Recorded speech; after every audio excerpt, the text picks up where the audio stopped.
Hey there, this is Cross, And I'm PJ. and we are Words and Whiskey, a podcast for veteran and novice readers alike. We tackle fiction novels and love to talk about what we're drinking. You should think of us as your intoxicating weekly book club. Absolutely, you should. And Crossland, you just jumped right into this. I was not prepared. That's fair. We didn't really give ourselves a whole lot of preamble room, but this is kind of a surprise episode for a bunch of different reasons. So, I mean, surprise. Surprise! Hi! It's not your normal release schedule time. This is true. So we typically try to just do our one episode a week or what have you. But this is it's a special week for a couple of reasons. The big announcement, of course, has been that Red Rising, the 6th book, has a release date. And we also have an announcement that there's a 7th book. So sometime in May, we're going to be getting Lightbringer by Pierce Brown, book 6 of Red Rising, the 3rd book in the 2nd trilogy. And sometime after that, we're going to be getting Lightbringer, which will be the 7th and final book in the Red Rising series. So The 4th book in the 2nd trilogy. yes, the 4th book in the 2nd It's trilogy. really pulling a Douglas Adams on that one. It's true. It's very Douglas Adams. That's a hysterical comparison. Yeah, so very, very excited for this news. As we'd kind of mentioned, we'd kind of game planned we'd done this twice now, truth be told. We had game planned our series reads and how we read them to kind of play around the release dates of potentially both The Lost Metal as well as Red Rising. And so the way that we had kind of created the timeline I had created the timeline, I should say, for Era 2 was such so that we would get through it, and then by the time we were done, my thought process with where I had originally guessed almost a year ago when Red Rising 6 would be released was either late this year or early next. With the May release date, I was tragically wrong. Yeah, maybe a little bit. It's not that far off, but it does throw a wrench in our plans entirely. Yes. And I'm very excited for 2 books, don't get me wrong. I definitely want to talk and kind of pick at your brain, your thought process for what you think about this being split into 2 books. But before we do that, I just want to kind of clarify our schedule and our plan of what we're going to do, and then we'll talk a little bit about the tasty news bits for this quick special episode. So what we've settled on doing is originally we were going to read the Stormlight Archive to follow up finishing Mistborn Era 2. We were going to just jump right in and continue with like this Year of Sanderson in parallel with these 4 books that were coming out. Because of this shift in release date, it being released in the middle of next year, I really don't want to interrupt us in the middle of covering the Stormlight Archive with this 6th book, because I've always planned to go back and to finish this book when it was released. So instead of starting and then stopping and then restarting the Stormlight Archive, we are instead going to be filling in with a different book series. PJ, do you want to say what that book series is? The Greenbone Saga by Fonda Lee. We're going to cover the Greenbone Saga by Fonda Lee, which is a very exciting series. It was one that we had initially put in our poll. It was not for the record, it was not the one that tied Mistborn. That was the First Law series.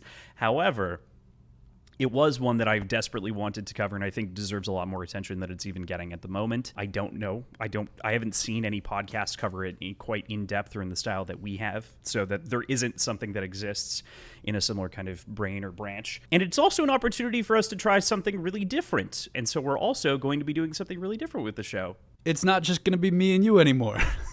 It's true. Yeah, we're adding people. We're bringing people in. We're bringing some friends in to discuss this book series with us. So, Crossland, would you like to tell the people who the people are? I will tell the people who the people are. We are going to have, in addition to our lovely selves in each and every one of these episodes, we are going to also be joined by Ben and Aaron from Howler Pod. So with that, they have not read the series just like you. So they'll kind of be on your side of the fence, the 3 of you versus me and Thomas Boomhauer from High Key Obsessed. So Thomas should be good for most of the episodes. Might not be able to make some of them just because of conflicts, but for the most part will be a frequent guest, if not consistent star with us over the course of this sort of 20-episode block where we'll be tackling the 3 books. So that's the game plan for early next year. The way that I've blocked out right now for The Lost Metal may change, but it should take about 5 episodes to cover it front to back, and then a wrap-up episode. So once we're done with The Lost Metal in the second week of January, we will begin the Green Bone saga in earnest. So it should be a lot of fun.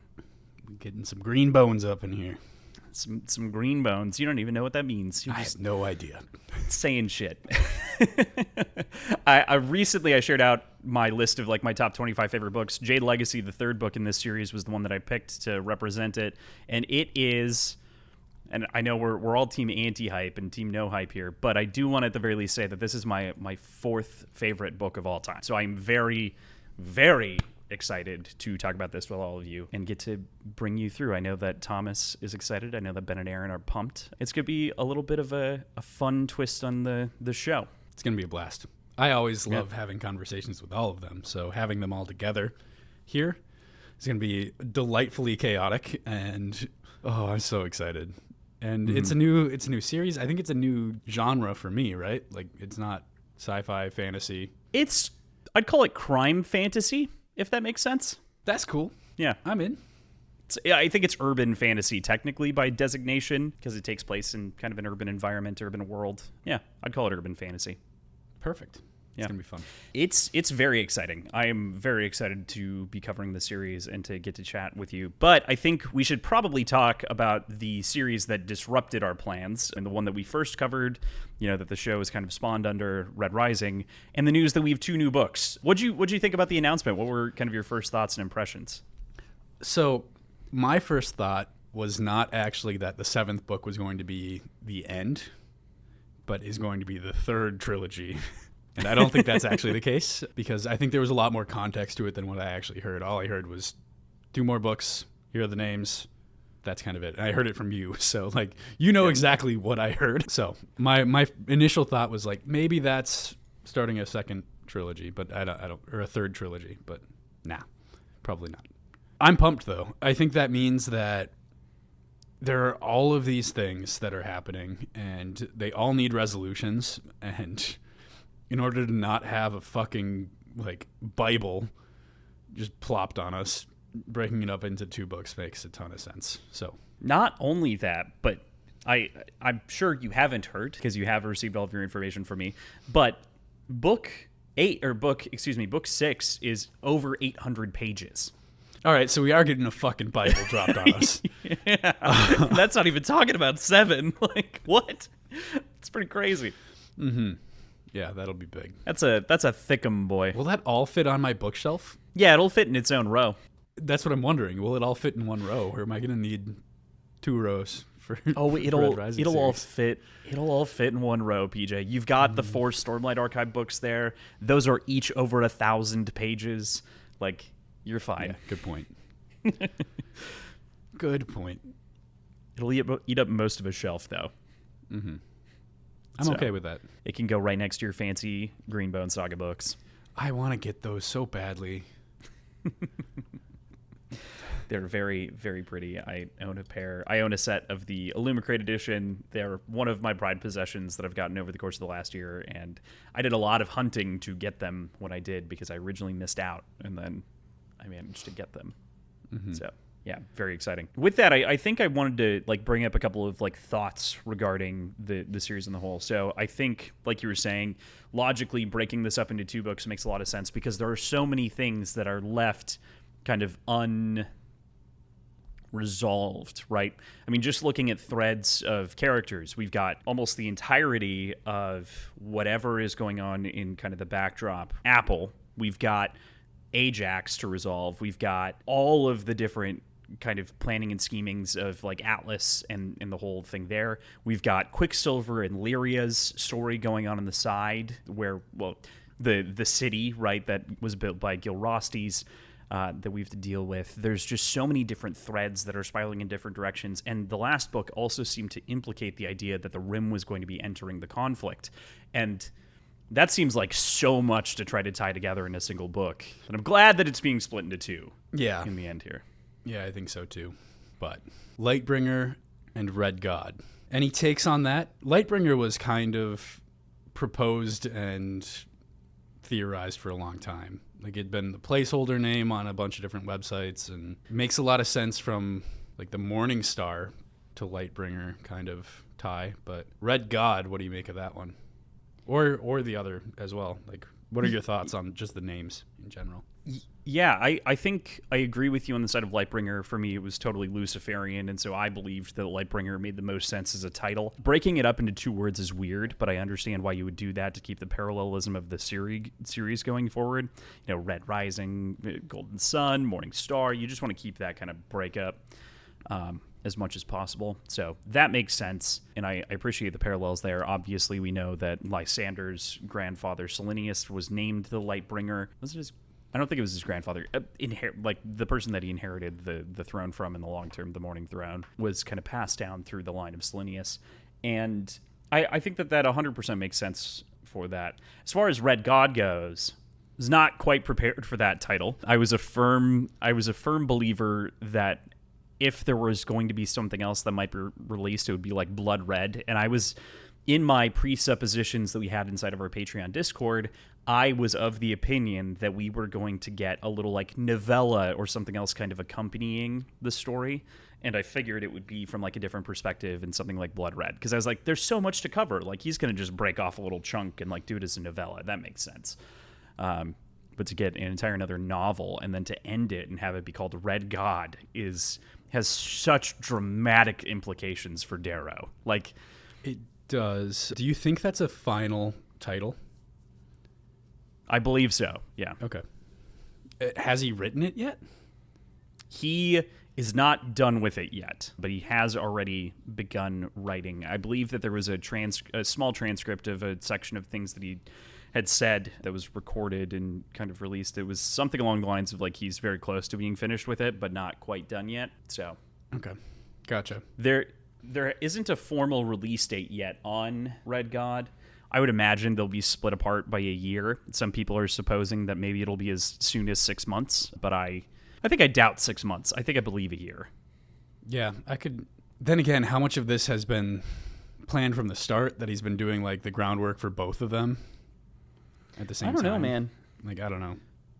Well, I think that on the whole, the idea of the series and the way that he probably wanted to pull it together and end it was probably in his head. So he probably knew and then just didn't realize how long it was going to take to get there, which is, I think, why we end up with kind of 2 books.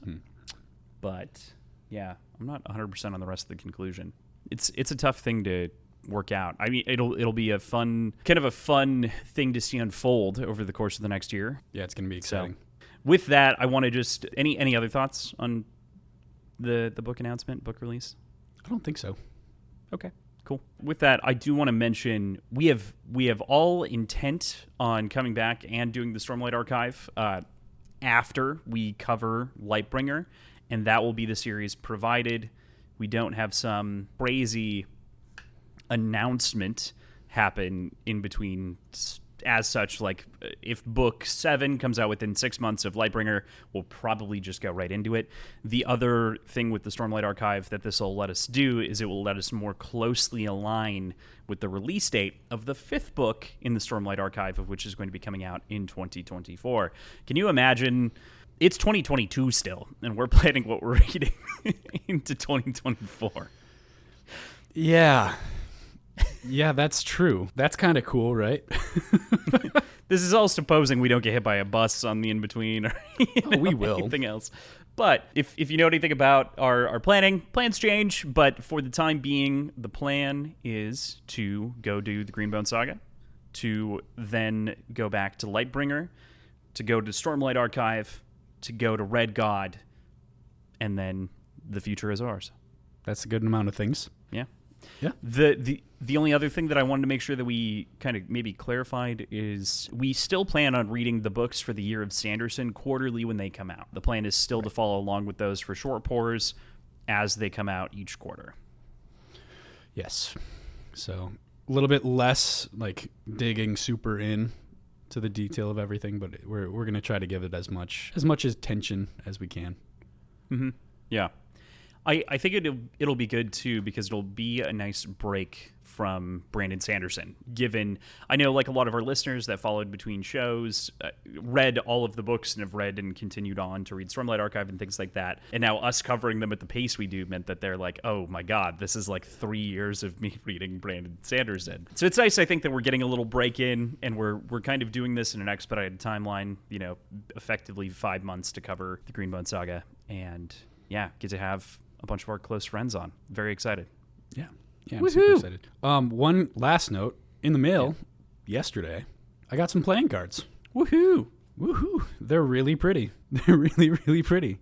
So these were the Midnight Cards release with all of the art from PB Doodles, as we've interviewed on the show before. But I have a question for you, and maybe you can answer it. Maybe I need to search elsewhere. But I've gotten several like higher end playing card sets, and all of them have an extra 4 and queen, and I don't understand why. So you shouldn't have I don't know why any higher end sets would do that. I know that with every deck they were sending a random card made holographic, not just 4s and queens. You just happened to get a 4 and a queen again, which is that's some conspiracy brain shit. Like, I think it's the first playing card, Chris Ramsey's playing card company. One of them has like an extra 4 just randomly in there, and one of them has one card that's queen on one half and 4 on the other. Like, So I saw that. I'm like, there's got to be a reason behind that. I think he just likes queens at 4s, and it's just ironic that it's just serendipitous, I guess, that I got these. If those are truly just randomized. I would bet that. I feel like that would make the most sense. Mm-hmm. Yeah. That's kind of funny. It's very funny. It's kind of, I don't even know what to make of it. Again, like I said, that I'm sure filled your conspiracy juice brain quite a bit. Well, not conspiracy so much. Just like I wondered if there was a reason behind it for like printing sake, for like quality assurance sake, like that was just the standard used. But yeah, could be. I don't know. It's fascinating. I don't know, man. Cool. All right. Well, with that, we will see you for a weekly episode, our penultimate episode, where we're going to be talking about the Hero of Ages, and yeah. See you guys soon. Bye.